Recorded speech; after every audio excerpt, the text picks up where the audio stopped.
Hi, I'm Jake Bristow. I lead our client engagements here for Achilles across Asia Pacific, joined by my colleague Adam Whitfield, who's our head of Compliance and ESG.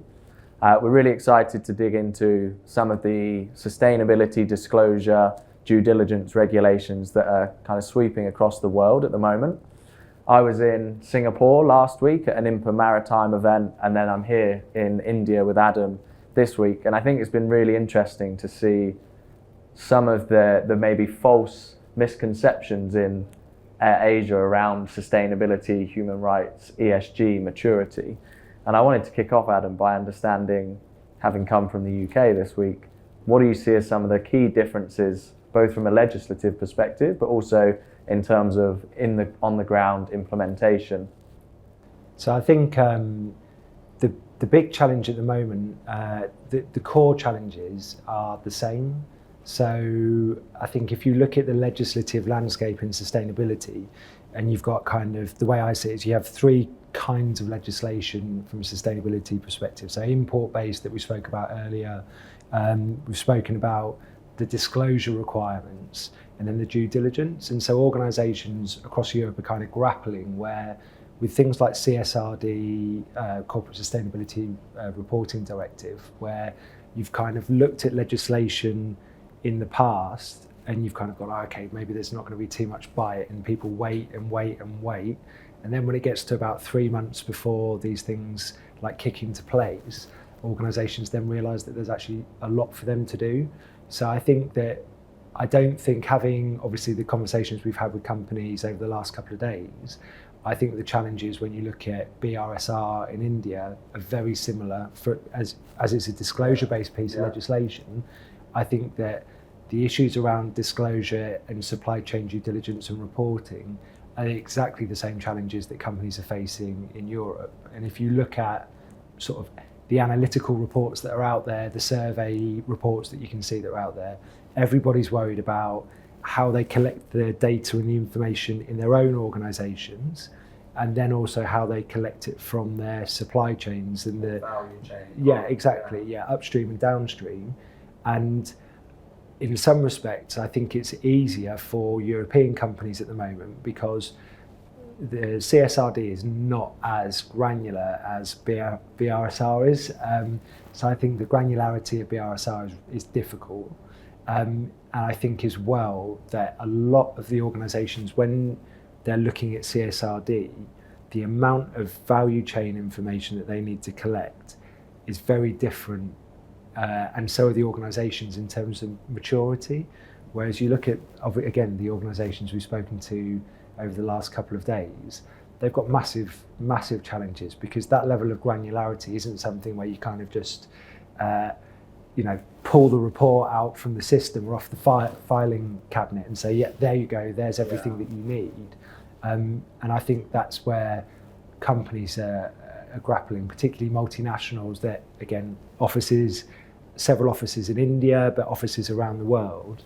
That's a big challenge to be able to pull all of that to one place. Multiple teams, multiple locations, disparate politics potentially going on side within different departments who want to manage different expectations or have their own agendas. I think so. And if like referring back to the conversations of this week, the legislation is being driven largely from it moving from an element of financial reporting to non-financial reporting, sustainability reporting. And so teams within organisations are much more heavily involved than they would have been previously. So this morning we spoke to people that from accounting backgrounds, financial institutions. I think yesterday was the same, like chartered accountants and things. So all of a sudden they're being asked to report on all of this kind of sustainability related legislation.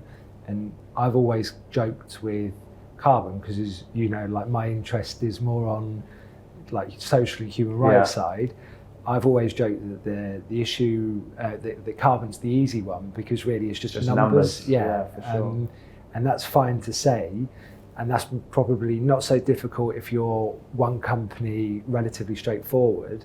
But then when you speak to some of the people that we've spoken to over this week, and you know from speaking to other companies over the last few months that when you start breaking it down and you need to collect customer information as well as your own kind of supply chain, it's a massive headache. So I don't see the challenges being particularly different. Where I think the challenge comes from for APAC businesses more so than European ones is that in Europe, and I was chatting to Satish and Jason earlier, is that with things like COP and everything like that, there's a recognition of the damage that's been done to other communities around the world through consumption, those kind of things. So with like the carbon borders adjustment mechanism, with 𝗵𝗶𝗴𝗵𝗹𝗵𝗁 Act, with EU deforestation regulations, there's a recognition that countries in Europe, in the West, let's say, have kind of taken, all while saying, look, it's great, we're reducing our carbon footprint, we don't produce steel, we're not mining coal, but they've taken it from other countries around the world. And so now those countries are recognising what they've done. They've really just shifted the problem somewhere else.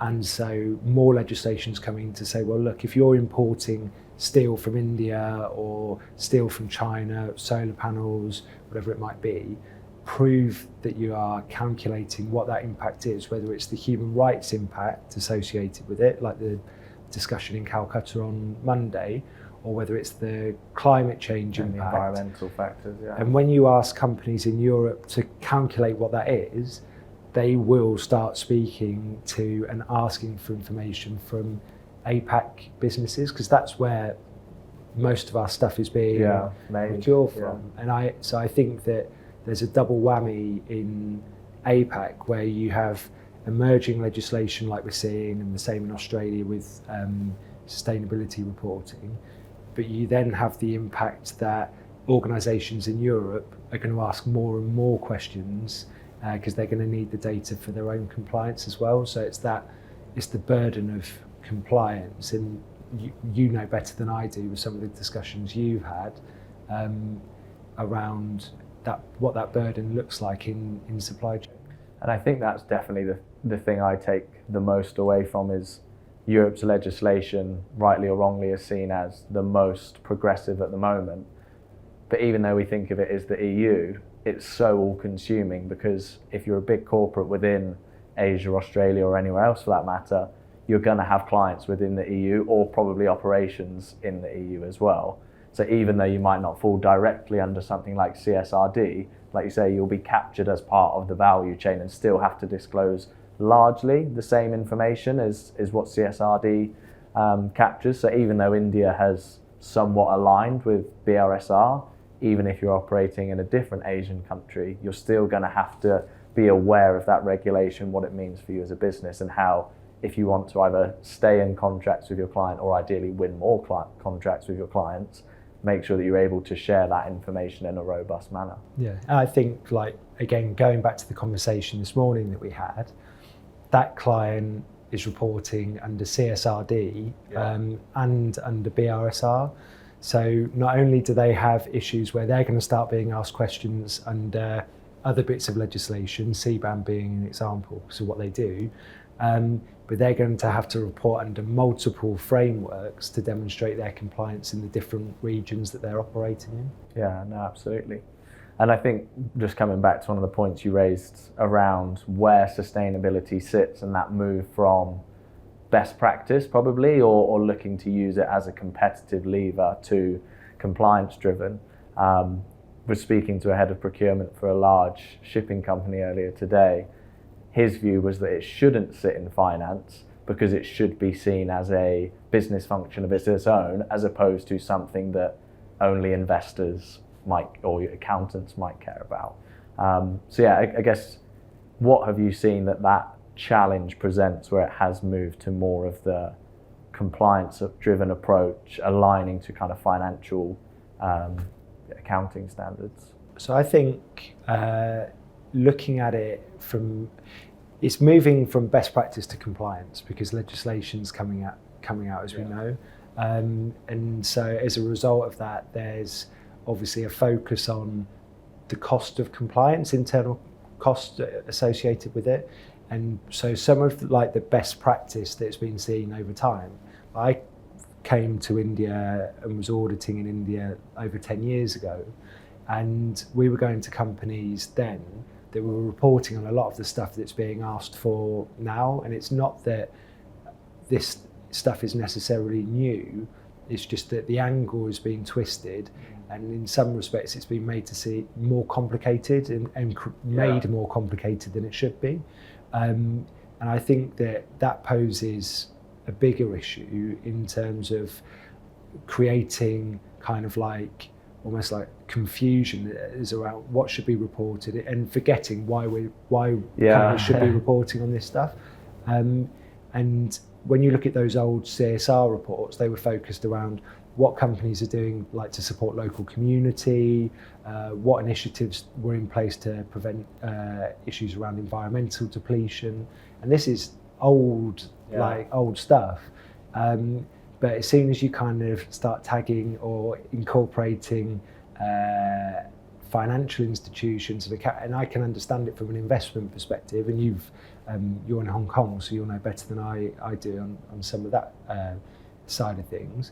But it's lost its way in some respects with how you navigate it.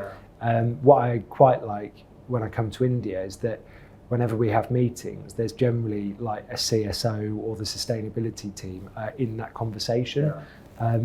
Whereas sometimes it's only one person, so it's only the sustainability team, or it's only the general counsel and legal team, or it's procurement. Whereas this legislation now has been set in a way that people have to engage with multiple stakeholders across the business, and that's where things like double materiality assessments come in, where you need to have the stakeholder engagement internally and externally to be able to properly quantify what those issues are. Because I get it, sustainability is not just about environmental protection, social and good governance, but also about the sustainability of businesses and economy. So it's understandable, but companies need to react to that and then ensure that the stakeholders are actually engaged, because you probably you speak to more clients than I do. How often is it, would you say, that when you have a conversation with them, you're just speaking to one department as opposed to going into a meeting and having, there's the CSO, there's the CFO that's going to be responsible for disclosing this stuff, here's procurement, here's the HSEQ team, because a lot of it is still around that. I think it's still very rare that you have those people, and they should be decision makers in what they do and how they drive that strategy. Well, and I think, again, use India as a specific example, more often than not, the CSO is a senior leadership function reporting into the CEO. I've not been in the UK for a little while, but I would say that's not probably true of other parts of Asia Pacific, maybe the same in Europe, I don't know. And again, regardless of where that function does or doesn't sit, it needs that senior leadership endorsement to actually implement what needs to be implemented, like you say, not just to report and disclose, but to actually make a difference on the ground. So that's something I find refreshing, like you say, the scope of the teams here in the sustainability teams, but also where they sit within the sort of organisational hierarchy. And I would agree. I think it was, I can't remember now whether it was last year or the year before, but when we were in Mumbai at a conference, and there was a presentation on one of the cement companies that had carried out a double materiality assessment. Well, that was one of the first proper comprehensive kind of discussions about that I'd heard, and that wasn't in Europe, that was here. So I think that there's definitely, like you say, that position that reports straight into the CEO is not necessarily something you always see in European businesses. I don't know whether that's because, and this is a sweeping statement, but I don't know whether it's because we don't really manufacture anything, we're just procuring stuff. Because what you do see is the role of sustainable procurement. So there are heads of responsible sourcing or sustainable procurement directors, but you may not always see. There are obviously hundreds of organisations that have that role, but you don't see it to the same I don't think you see it to the same extent as but you that's do here. Definitely an interesting link, like you say, between disclosing and reporting versus doing something on the ground. And arguably, if you're not making something, you are talking as opposed to implementing. Yeah. And maybe that is a good sign that actually companies in Asia are recognizing the need for sustainability to be a cross-organizational function that has senior leadership endorsement, so that whether it is with their value chain partners, whether it's within their own operations, production facilities, what have you, they have the power and the backing to actually make a difference on the ground, rather than just putting out a document that says that they're doing A, B, or right C. thing. Yeah, and I think, like, I don't know what your experience is, but my meetings here over the last few years, you've had sustainability in general. Procurement has still been slightly different or separate in the discussions that I've had. And I think that is largely because the reason that's different to Europe, like I said, is the difference between making and buying. The stuff is being made here, and the supply chain is potentially here or in those other countries that you're kind of working in. And so there's a bit more of a gap between the two. But that CSO position, or that sustainability team, sits over it all, or is viewing it all. Yeah, I think it's interesting, like just thinking about the structure of the procurement team in particular. I would say certain organizations in Asia see it as procurement and see it as a more strategic function where integrating sustainability into their tender evaluations and things is much more of a higher priority. India probably is a specific example, as opposed to maybe somewhere like Singapore. Procurement is still seen as purchasing. It feels much more transactional. The people that we meet more often than not are the CSOs or heads of sustainability, what have you. So I think maybe they've just chosen to maybe do a similar thing, but in a different way, keep purchasing as transactional and let the sustainability teams implement the robust kind of checks and balances, due diligence processes, exactly. So yeah, maybe it is just a case of different cultural way of looking at it. And implementing it slightly differently. I think the conversation that we had at the start of the week in Calcutta, when you look at that, you mentioned just a minute ago about proving that you're doing stuff. I think that is the issue, and that is the big thing, where if we're going to continue in Europe to purchase from these areas, yes, companies will need to disclose, but that due diligence aspect and having the proper paperwork, the proper documentation, because like we were saying, a bit like, you know, the easy way of saying scope 3 is it's your supplier scope 1 and 2. Well, tier 3 and tier 4 in supply chain, there's a lot of the companies that we speak to and work with, that's their tier 1 and 2. Well, they're exporting out into the European market. We're kind of all frantically sat there saying we need to work out our tier 3, tier 4 and so on. And if you can join the dots that way, if you've got that ability, or you're fortunate like we are to be able to speak to those that are the tier 2s of their purchasers, I think it makes a massive difference in terms of being able to have the paperwork and everything else, but it makes it much easier when it then comes to disclosure or due diligence, because rightly or wrongly, the way I would look at it, and we've discussed it before, is that if you know your supplier is doing checks on their supply chain to the same level that you would expect it, then it's reducing a massive amount of the compliance burden that you have, as opposed to probably at the moment where a lot of organisations are trying to work out to go through all the way to the bottom, because they just don't know the level of processes, arrangements that were in place. The difference that we've seen this week, maybe we're fortunate because of the companies we've spoken to, but all of them have robust arrangements in place to deal with this. Probably not so in other parts, like again, as you know, and I'm sure we'll discuss at a later date, but it won't be the case across the board. It is interesting though, right? Like BRSR here in India even with BRSR Core, it's still only your direct value chain partner, be that a client or a supplier. The European legislation and the Forced Labour Prevention Act in the US, multi-tiered due diligence obviously is much more of a priority there, because it isn't typically your tier one that maybe poses the greatest risk. It could be the raw material down at tier 6, 7, 8 or what have you. But even like you say, meeting a company here in India that sits in the middle of that value chain, or arguably sort of to the end of that value chain, still caring about the traceability of where everything else is coming from, not because of the requirements here in India, but back to the requirements in Europe. Yeah, I think that is one of the interesting things. So as granular as BRSR is, that difference around the percentage of the value chain that you look at, that is a stark contrast in terms of the two pieces of legislation. You know, if CSRD is a bit later on down the line, there's not a percentage requirement set with things like the 𝗵𝗵𝗁 in Germany.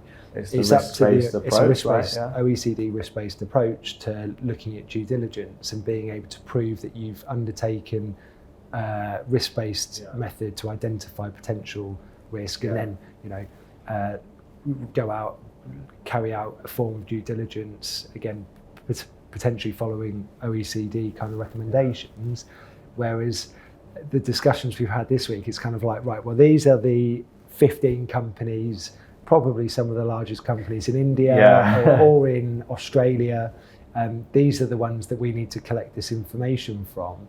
So I think that it's interesting where you would argue that parts of the legislation in Europe aren't necessarily as granular in terms of the reporting requirements, even though there's 1,200 potentially up to 1,200 data points in CSRD, but the way that you distinguish who you're going to collect the information from just by focusing on those ones. Whereas I would imagine, you know, if you were to speak to some of our German clients, or you spoke to any of our European clients and you said, look, just focus on your 15, top 15, everybody would be like, celebrating. Fine. No problem at all. Whereas a lot of the kind of reports that have come out after 2 years of the 𝗵𝗵𝗁 in Germany have been increased burden issues on a lot of suppliers, not being able to go down to like the nth tier, although the legislation doesn't say that you have to go down to the nth tier. And I don't think any regulator is going to turn round and say, right, we expect you to go to source from year one. And again, when we've spoken with 𝗵𝗵𝗁, UK or European law firm, they said the regulator it's going to be much more of a almost demonstrating that you're doing something, and then maybe it gets more stringent, but you're not going to get all of a sudden like a wave of, right, you haven't done this, you haven't done that to that extent. So I think that's been quite a surprise. I would never be so bold as to judge the effectiveness of legislation in different regions, but it does feel like BRSR Core could result in the biggest companies sharing data with each other and it not necessarily going as far down, whereas in the EU and the US, you know that it's going to incorporate smaller businesses, medium-sized businesses that are part of that supply chain or value chain. And just, I think what's interesting is, obviously solar panels made here predominantly across Asia. The US have arguably taken more of that hardline, stricter approach where, yes, before shipments had been blocked, and now it's, instead of being innocent until proven guilty, it's guilty until proven innocent, which was something I wasn't aware of until speaking to a manufacturer recently, which I think is an interesting difference. And you know, with that legislation, it's been out a while, and there has been an element of, there's been a requirement of proof that things haven't been produced as a result of forced labour, predominantly from Xinjiang region. Obviously, the conversations that you've had here have been brought, like now discussing that, is because, you know, there's been a couple of incidents, but also those organisations are now kind of being not tarred with the same brush. That's not right, but there's just a recognition at the moment that there's an issue in the supply chain, which is why the companies are then saying, well, our stuff's getting stopped at the border, not just from other countries. We're now being asked to prove that our stuff isn't coming from these different areas. Our commodity is safe from forms of forced labour. And again, the EU has their regulation that's kind of working its way through, will be published in the official journal.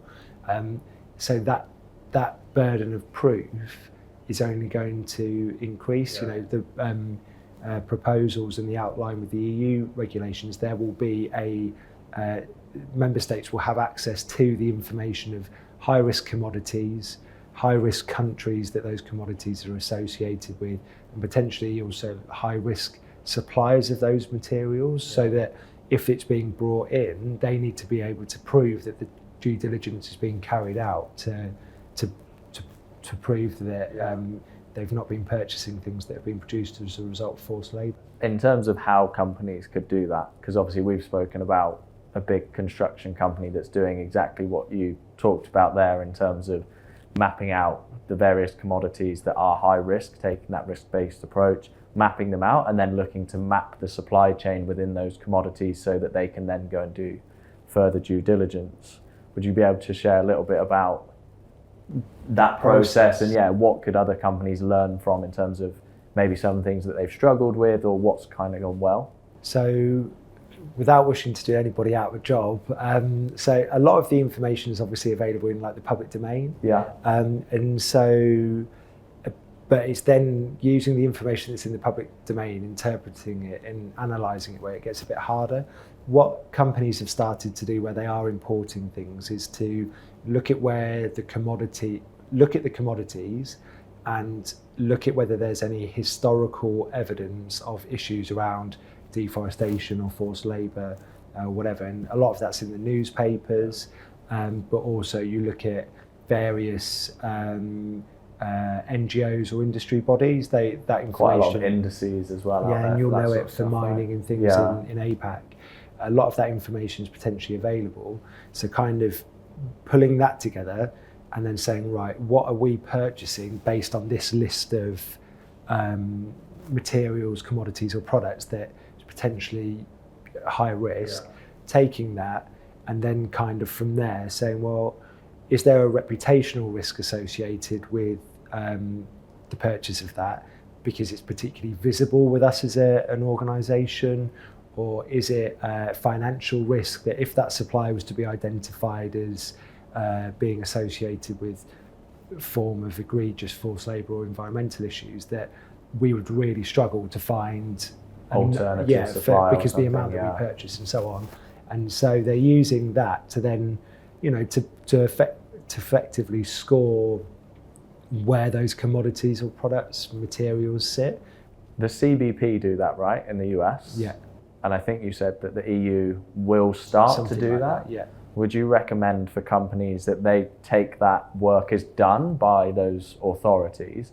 Or do you think it's always, that's a useful insight, but I still need to check whether that list marries up to my own organisation? Yeah, you need to be using that and forming a decision based on your own supply chain, the amount you spend. Yeah. If you're putting solar panels on all of your projects, then there's going to be a higher risk potentially, both because they're visually there. Yeah. And then you've also got issues around media. Is there stuff that's out in the media that's more frequently associated with one product or another product? Well, obviously, Xinjiang, people think of solar panels more than cotton. Yeah, when exactly. Arguably cotton historically has been a very big challenge in textile supply chains, not just from China but other parts of Asia.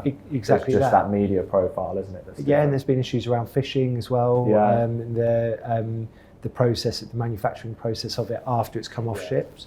So I think that, but again, it's like the stories of the old days of certain manufacturers that got like pulled up as having some of these issues. So I think that you use that data, you marry it with the stuff that the organisations have in their own business, and use that to start to help you map out.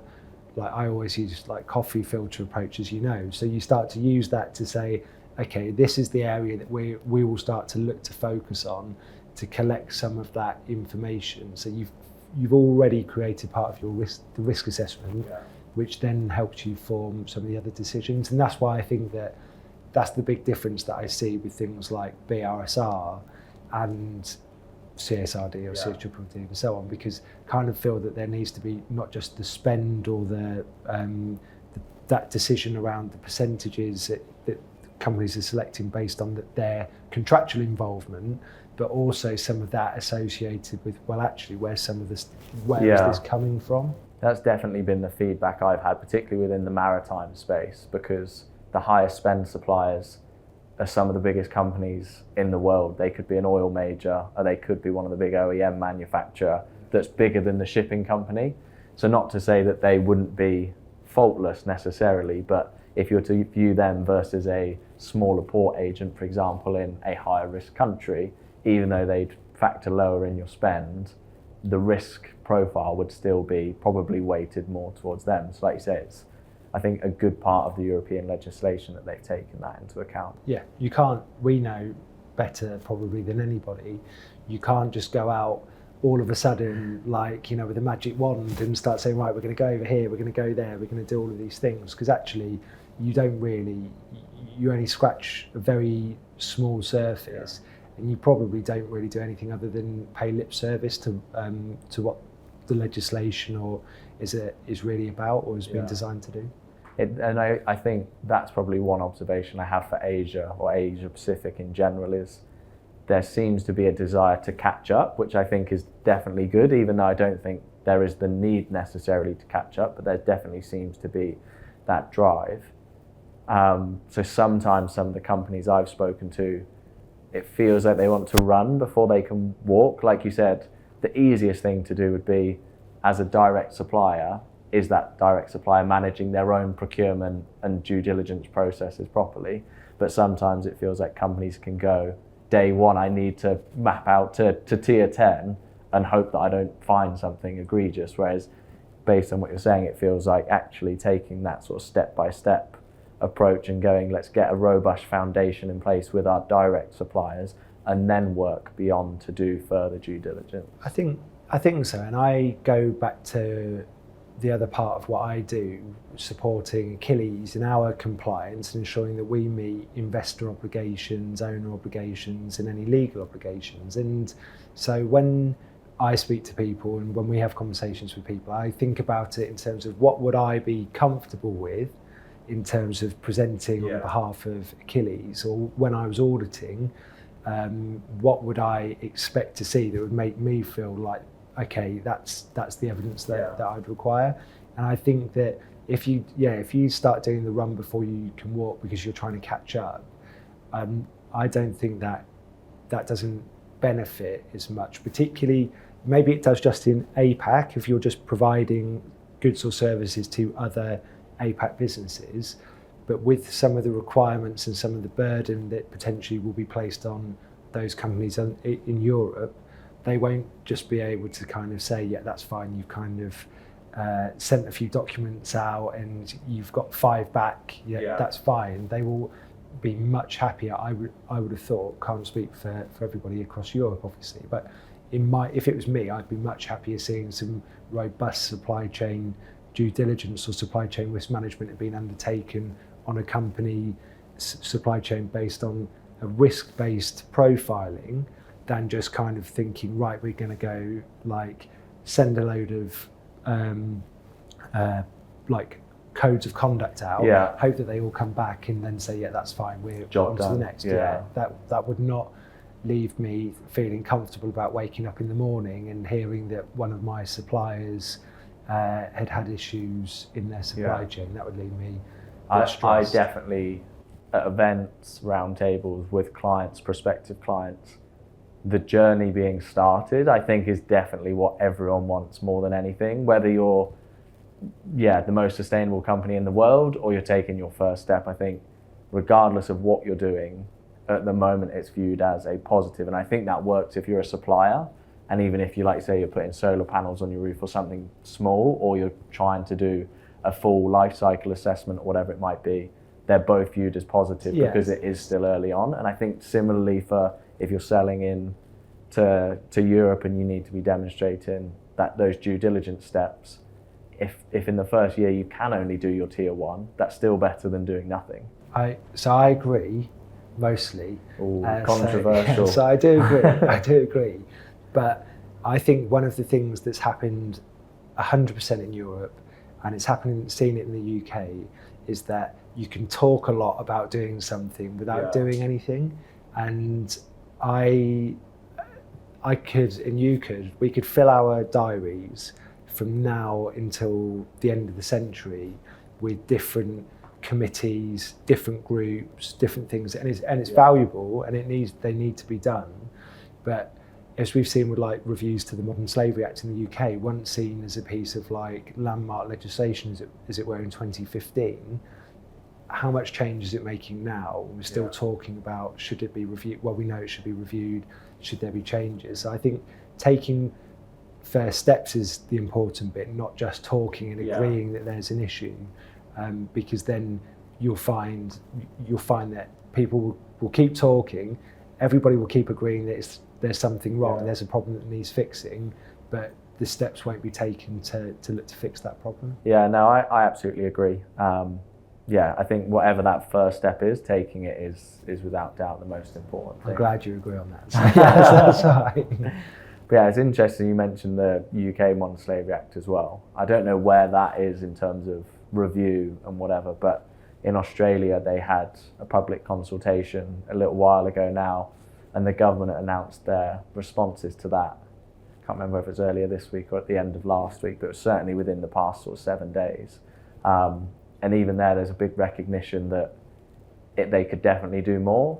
Due diligence isn't 100%. Mandated under the Australian Modern Slavery Act. The government haven't committed to that either. They've said that that's under review, which I think, again, if we're thinking about that sort of nexus between Asia Pacific and Europe is mandating due diligence. The US have with the Forced Labour Prevention Act. It feels like potentially an opportunity missed for countries not doing that to bring something in. I think, New Zealand, was it last year, spoke about something similar with the introduction of their own one. Yeah. Obviously, you kindly invited me to an 11 o'clock on Tuesday night call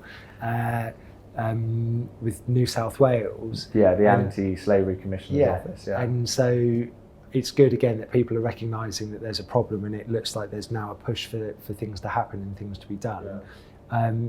If that review in Australia agrees that due diligence needs to take place and it's mandated, that will again put it ahead of the UK, because several reviews have recommended that there needs to be further due diligence. There's been proposals around legislation similar to, say, CSRD, similar to the Uyghur Forced Labour Prevention Act.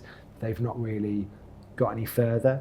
I think Australia would be another step in the right direction to push the UK under a new government, potentially to look to push some of these things further forward. Australia appointed the Anti-Slavery Commissioner at the federal level, I think last month, again within the past couple of months, which again is a big step in the right direction.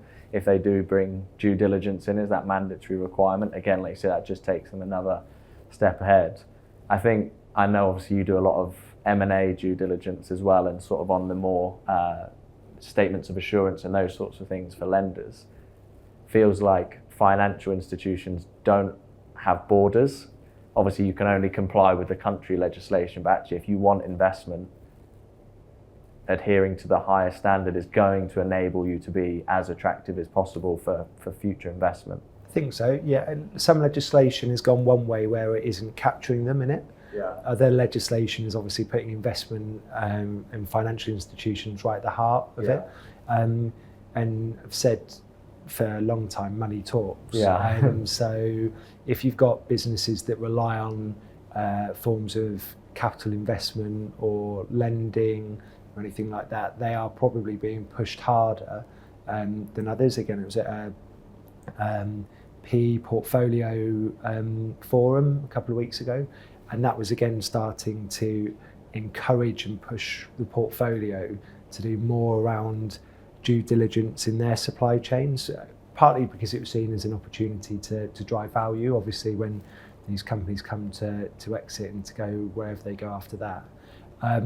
But so I kind of feel like, regardless of whether there's a moral or ethical reason behind this, there's always a financial. There's always a financial. And if this legislation is going to push more CFOs and more accountants into having to report, sometimes if you're internal, and we were starting the kind of conversation started, or we were talking about the different stakeholders, I would be pushing the financial benefits associated with doing this, not having your product stopped at the border and then being sent back, the cost involved with that, potentially breaking contractual arrangements with your client. They would probably be the angles that I would be pushing some of my conversations with my board or with boards. I'd be saying, look, regardless of whether you think that you're worried about climate change or you're worried about human rights within the supply chain, there's financial reasons to do this. And it feels like carbon accounting, right? Yes or no, whether you think that it's a better thing operationally, the less you spend on fuel and energy, you're saving money, right? So driving operational benefits was always going to come back to the bottom line. Same for broader sustainability and supply chain sustainability. It should enable you to be more competitive in the marketplace. One of my clients, he talked about how 4 or 5 years ago, ESG was weighted 14th out of 17 factors in a tender evaluation process. In 2024, it's up to number 4. So if you take the top 3 as probably like price, quality, and whatever, number 4 is going to be ESG for them. That could be the factor that chooses whether you are successful or not, right? Yes. So I agree. going like, again, on the journey, even if you're not the most sustainable company, a few sort of steps could help you push over that threshold to win that opportunity. Yeah, no, I'd agree. I think the other bit that it was Paul that, I'm not sure if Paul coined the phrase, so I'm not going to going to say it, but there's obviously like cutting carbon cuts costs. So again, going back to that accounting side of things, and we've seen it in organisations that we've worked with, maybe not so much here, but we have done, as you know, like in the UK when you were working on Carbon Reduce, that organisations have had massive operational millions of savings as a result of reducing their A, quantifying, and then B, reducing their carbon footprint. And I do remember when the Forced Labour Prevention Act came in the US, there was a report, I think after the first 3 months or 6 months, that talked about a couple of $1 billion worth of goods being delayed.